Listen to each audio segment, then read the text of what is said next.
നമസ്കാരം. പശ്ചിമേഷ്യയിലെ യുദ്ധഭൂമി ഓരോ ദിവസവും കൂടുതൽ ഭീകരമാവുകയാണ്. ആദ്യം ഏതാനും മിസൈൽ ആക്രമണങ്ങളായി തുടങ്ങിയ ഏറ്റുമുട്ടൽ ഇപ്പോൾ അമേരിക്ക, ഇസ്രായേൽ, ഇറാൻ എന്നീ ശക്തരായ രാജ്യങ്ങളുടെ നേരിട്ടുള്ള യുദ്ധത്തിന്റെ വക്കിലെത്തിച്ചിരിക്കുകയാണ്.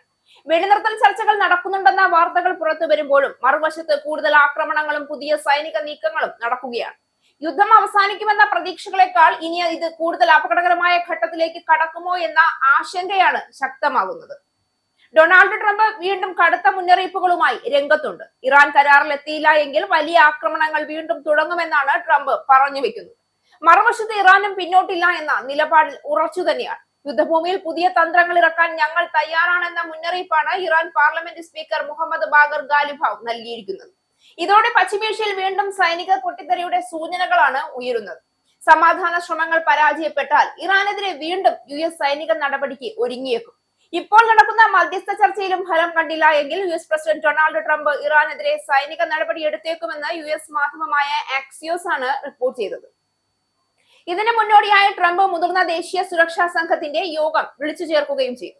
വൈസ് പ്രസിഡന്റ് JD വാൻസ്, പ്രതിരോധ secretary Pete Hegseth, CIA director John Ratcliffe, White House chief of staff Susie Wiles, മറ്റു ഉന്നത ഉദ്യോഗസ്ഥർ എന്നിവർ യോഗത്തിൽ പങ്കെടുത്തു. ഇറാൻ US യുദ്ധം അവസാനിപ്പിക്കാനുള്ള മധ്യസ്ഥ ശ്രമം ഇപ്പോഴും തുടരുകയാണ്.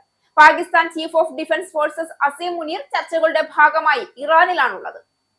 USഉം ഇറാനും തമ്മിലുള്ള ഭിന്നതകൾ പരിഹരിക്കാനുള്ള അവസാനഘട്ട മധ്യസ്ഥ ശ്രമമായിട്ടാണ് ഉദ്യോഗസ്ഥർ ഇതിനെ വിശേഷിപ്പിക്കുന്നത്. ഖത്തറിൽ നിന്നുള്ള ഒരു പ്രതിനിധി സംഘവും ഇറാനിൽ എത്തിയിട്ടുണ്ട്. ഹോർമുസ് കടലിടുക്ക് ഇപ്പോൾ ലോക രാഷ്ട്രീയത്തിന്റെ കേന്ദ്രമായി മാറിയിരിക്കുകയാണ്.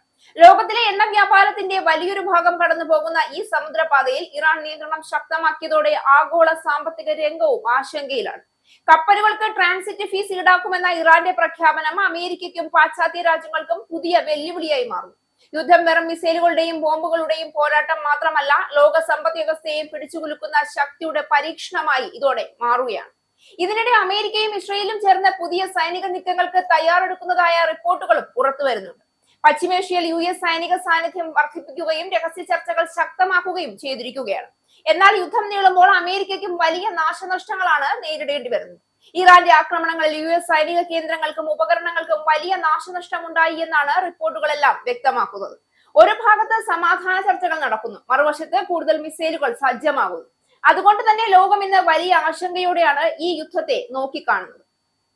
കാരണം ഇതിന് ഇറാനും ഇസ്രയേലും തമ്മിലുള്ള പോരാട്ടം മാത്രമല്ല, അമേരിക്ക നേരിട്ട് ഇറങ്ങിക്കഴിഞ്ഞ ഈ യുദ്ധം ഏത് നിമിഷവും മുഴുവൻ പശ്ചിമേഷ്യയെ തീയിലാഴ്ത്താൻ ശേഷിയുള്ള ഒരു ആഗോള പ്രതിസന്ധിയായി മാറിക്കൊണ്ടിരിക്കുകയാണ്. യുദ്ധത്തിന്റെ ഗതി മാറുകയാണ്. ആദ്യഘട്ടത്തിൽ ശക്തി പ്രകടനമായിരുന്നു പ്രധാനമായിരുന്നത്. ഇപ്പോൾ അതിനു പകരം പ്രതികാരവും നിലനിൽപ്പിനായുള്ള പോരാട്ടവുമാണ് നടക്കുന്നത്. അതുകൊണ്ട് തന്നെ ഓരോ ദിവസവും കൂടുതൽ ഭീകരമായ വാർത്തകളാണ് ലോകത്തിന് മുന്നിൽ എത്തിക്കുന്നത്.